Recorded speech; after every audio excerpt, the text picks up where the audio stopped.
Good afternoon, everyone, and welcome to the Kaiden Prothro Commitment Watch Party. Simulcast on Alabama at the Voice College Football, Florida at the Voice College Football, Texas, Auburn, Georgia, and recruiting at the Voice College Football. But let me tell you something, you're going to be in for a wild ride as he will be committing to one of these five schools, or he could be committing to one surprise school. We don't know. Could be like Calvin Russell, or could be like last week. We don't know. But I can tell you, we'll be going through a wild ride. But while we wait for Matthew Miller to join us, you might see Leanne Herring today, but if you don't, that's okay. She's got more important stuff than this show. No worries. No worries. No worries at all. She does so much all right here at the Voice College Football. She is a top-notch recruiting insider. And I can tell you right now, we've got some notes from her about Kaiden Prothro, and they are amazing. I'm going to tell you right now. But while we wait for Matthew Miller, you can tune in to Alabama at the Voice College Football, where we've got more watch parties on our end, of course, where we've got the Nick Abrams Commitment Watch Party, which will be on Alabama, Georgia, Michigan, and Oregon. And of course, we'll have our latest Crimson Tide Live on Monday afternoon at 6 p.m. Central Time. We're at 2,000, and Alabama with the Voice College Football is at 2,730 subs. And we'll have to make sure we get to 3,000 subs before the season starts. And there's another channel, of course, like Auburn at the Voice College Football, where this is also simulcast on, where you've got Blake Lane creating that magic, where on Tuesday nights, he's got Auburn Primetime Live.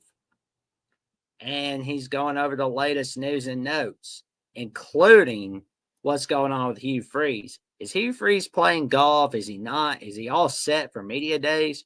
Well, tune in to find out. You won't want to miss them.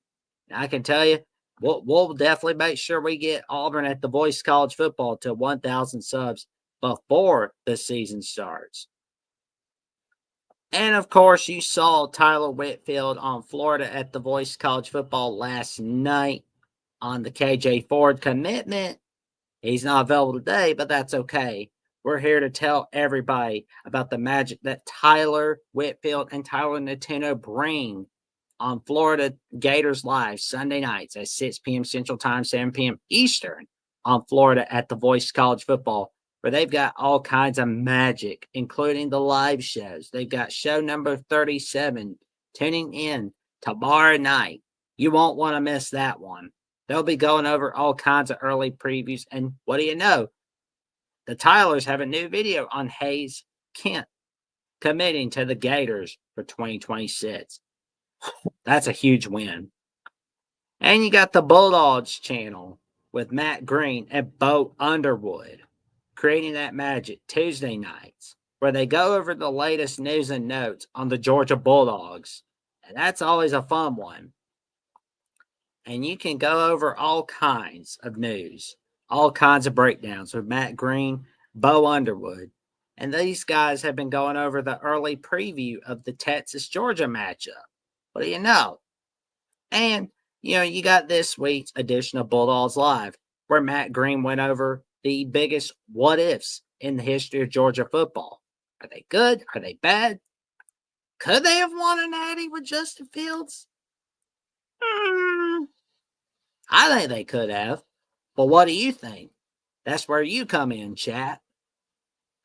And, of course, you got Texas at the Voice of College Football, where you got Matthew Miller and Gerald Goodridge bringing that magic on the Longhorns.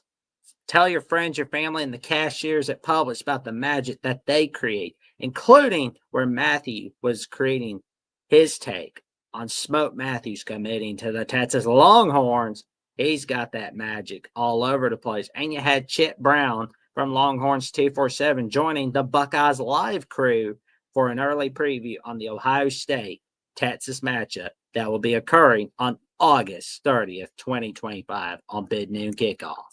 So that's going to be a fun one. And we'll tell you more about the recruiting channel later on before the show ends. Alrighty, so while we wait for Matthew Miller, we've got some notes on Kaiden Prothro, and especially from our friend Leanne Herring, as she's got all kinds of them. As he is the versatile weapon that Georgia needs, as versatility is key.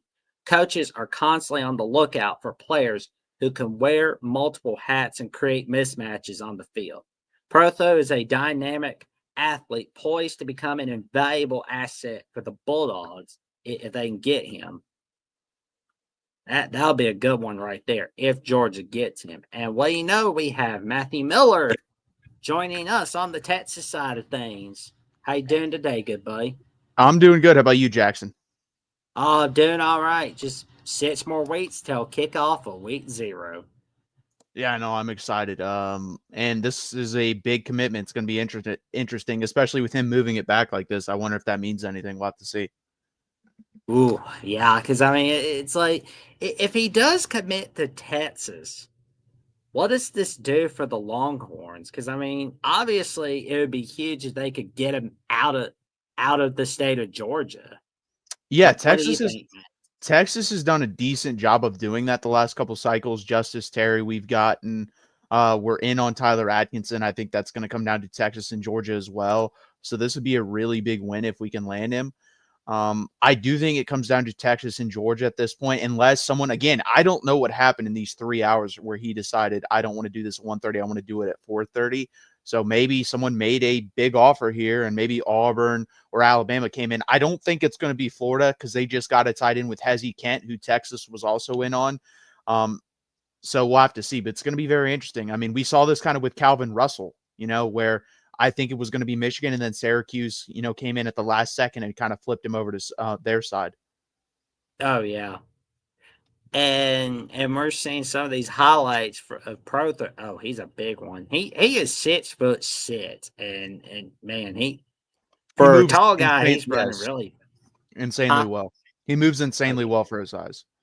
Oh, he sure does. He does indeed. And as Leanne brings up, he brings up a new dimension in playmaking. Like he's huge.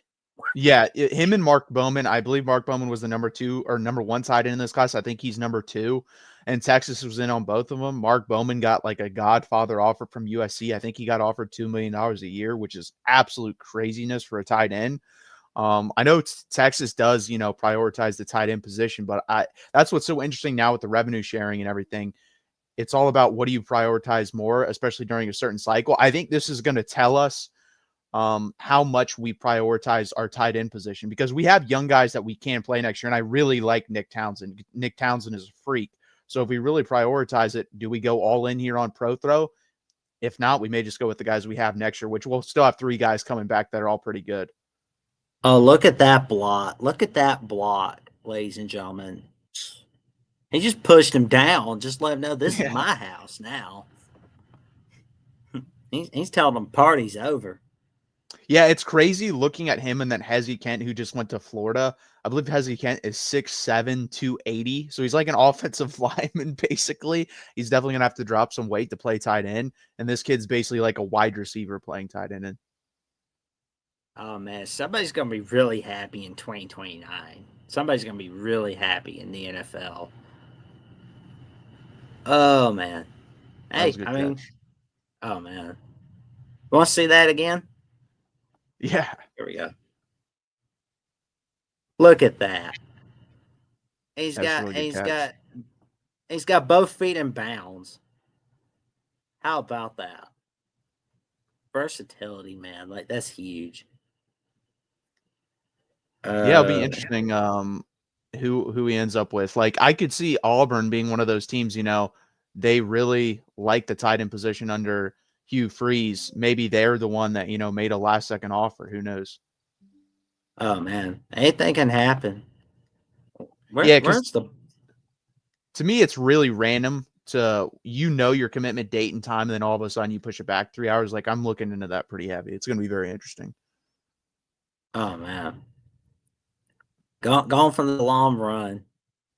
Love it. And we've got a little fun facts about him. He's an 11th. He's an all-region outfielder after helping Bowden go 27-11. Holy crap! It's like maybe we need to bring back 2 sport athletes because I mean this guy's perfect. I mean like he's done very well in basketball, football, and baseball because he helped Bowden High School go 27-11 in the Class A Division II playoffs, and he was the MVP for the West Georgia All-Star game after going 2 for 2 with a triple and an RBI. I don't think anybody was expecting to hear about some high school baseball in today's commitment watch party, but I think you're going to see more of these unexpected stats for sure. That's kind of like I'm a Yankees fan, so Aaron Judge, if you look at his stats when he was in high school, they're pretty crazy. Just looking at football, basketball, and baseball, he was like all world in all 3 of them. And he actually got recruited for baseball at Fresno State, or football at Fresno State. And the coach knew he played baseball, so he's like, "How about you come over and give a few swings?" He gave like 10 swings, and the coach was like, "Yeah, you have a full ride scholarship on the baseball team if you want it." I guess he chose the right sport. Oh man. And we're looking at his stats from when he was a junior dog at Bowden High School. And he caught 56 passes for 1,203 yards, 21.5 yards per catch, 22 touchdowns, and he had 25 touchdowns, 25 tackles on defense. Good grief. Well, in his sophomore year, he had 800 yards receiving already, which is crazy. Oh my God, that's huge. And we've got breaking news on Mr. Prothro, and he is committed to the Georgia Bulldogs. So Oh, not man. unexpected at all. That was like the number, like unless something weird happened in those 3 hours, that's where I thought he was going to go, and he ends up there. I think they have 3 commitments now at the tight end position. Oh man, that's a huge win, and you got in-state win right there for Georgia. Yeah, 100%. I So mean, it's hard to. I mean, they develop tight ends so well, so it's hard to hate on that. man, it's gonna be interesting to see what happens with the Bulldogs. I mean, this is another win for Kirby Smart and crew. Here we go. Let's pull up that link. Let's pull it up. Here you go. There you go. And the chat was telling us, "Oh, this is a lock for Georgia." I'm just like, "We'll wait and see. We will wait and see." And Yeah, we so far waited. we've really only gotten like one surprise, I guess, and it wasn't even that big of a surprise with Calvin Russell flipping to Syracuse on these commitment watch. It's kind of like in the NIL era, it's kind of, already set in stone most of the time. Or you find out about it like right before it happens. Well, I will say, I think you're going to see a few more. I think you're going to see some surprises in these commitment watch parties. You're not going to see like a sure thing all the time. No, yeah, once in a while. I don't think there's going to be as many as there used to be, like, surprises. Like, there used to be every signing day, there'd be big time surprises. And that's the thing too. Maybe the later we go in the cycle, you'll see more surprises. I think that's a possibility as well. I think you're going to see a lot more flips too during this cycle, just because I think a lot of schools are making promises money wise that they can't fulfill at this time. That's my opinion. I think they're kind of fudging the numbers right now. Well, I mean, that is definitely something we're looking out for. So now that Texas didn't get Prothro, who is next on tight end position, or are they good to go for right now? So that's the thing. They might just be fine because you have Nick Townsend who will be back. You have Jordan Washington who will be back. You have Spencer Shannon who will be back. And then Jack Endries can come back. I don't think he's going to. I think he's going to have a big year and go to the NFL. So you have 3 guys that can come back and play next year for Texas. And then Kiwi Brown is a 3-star guy that if they wanted him right now, he would be committed in the class. Like, he wants to come to Texas. It's Texas or Boise State, and he'd rather go to Texas than Boise State. But they haven't pushed for that commitment at this time. So we'll have to see. They may just say, like, screw it. We won't spend that much money on the position this year. and go with Kiwi Brown. And they may decide during the season. That's the thing too. That may be a position they don't really know about right now. And then when they play the season, they could say, hey, 2 of these guys are actually really good. We don't need a tight end. Let's just go with Kiwi Brown. And if they're low on that position, they may decide, hey, we kind of need to put more money towards that. How about we try to flip one of those guys that's committed to another school or go and look for someone a little bit better than Kiwi Brown? That's my opinion. Well, and I know this is a humongous loss for Auburn because they're going to need all the offensive weapons they can get. I mean, Coach Freeze is going to have to stay away from golfing, but in all seriousness, though, had to get my shot in. But in all seriousness, like they're in the 80s, like 89th last I checked in the recruiting class. Something's got to give for 2026. I mean, on the bright side, they were able to flip foul zone from Penn State. So maybe they can get some offensive weapons for foul zone. Yeah, that's going to be interesting because they could be, what could be happening there is this is a wait and see for Auburn. Whereas if Hugh Freeze doesn't have a good year, they'll probably just fire him and hire someone else. And they don't want to go all in right now on recruiting. They want to wait and see. I think there's a lot of that, not just positional wise, but also coaching wise. Like we don't want to go all in yet because we don't know if the coach is going to be here. So if they have a good year, I could see them actually push really hard and flip some guys towards the end of the cycle. But if they don't, they'll probably just fire him and then go all in on the new coach. Yeah. And now that Florida's not getting him, it's kind of like a who's next for him, who's next in Gainesville. But at the same time, they could be all right for 2026 and beyond. I mean, they're making sure everything's all set for Lagway for 2025 and 2026. As long as he basically wants to be in Gainesville, really. Yeah, I think they'll be fine. I mean, they just got Hezzy Kent today, so I think they're fine. They've been recruiting pretty well. I wouldn't be too worried if I were them. I'd say Oh I yeah. agree. I think Auburn's the biggest miss here because they really need to have a good year, and they don't they have really good wide receivers, but other than that, their weapons are pretty sparse. Well, and I just gotta say, Alabama, they should be more than okay Yeah. at offense because I mean, it's like they're getting loaded all over the place. They're preparing for life without Ryan Williams after 2026. So I think Alabama should be more than good to go on there. And Georgia, they got a winner. I mean, what can I say? They got a humongous winner. And to Georgia, congratulations on a humongous win on the recruiting trail for 2026 and beyond. You got a real winner for whoever's going to be your new quarterback by that time. You're going to have a win. You're going to have a great pass catcher, great versatility all over the place. I wanted to bring this up real quick because he says don't buy in the fudging the numbers thing. There's so many guys where I can count, like Nico, fudge the numbers. They didn't give him what he wanted. Let's see, Jalen Rashada got in the whole deal with Florida where they said they're going to give him this. The money wasn't there and he transferred. There's so many guys. And first off, most of these kids, if you look into it, these aren't actual lawyers representing the kids. They're just someone they know. Most of these people do not have degrees in law. So yeah, that's just not true. You can look into it. Oh yeah, I mean it's just nuts. Like good grief. Justin Kane's asking who did Prothro commit to? He committed to the Georgia Bulldogs. We will show you we'll highlight. We'll show it to you once again. Yeah, he's not messing with anybody. He's got that mean face ready. What do you think, Matthews? Does he look like he's making a mean face or no? A little bit, yeah, he did. Ugh. I don't want to get on that kid's bad side. I'll tell you what. It's like, ugh, he's gonna chew me up like a chicken nugget if I'm on defense. Ugh.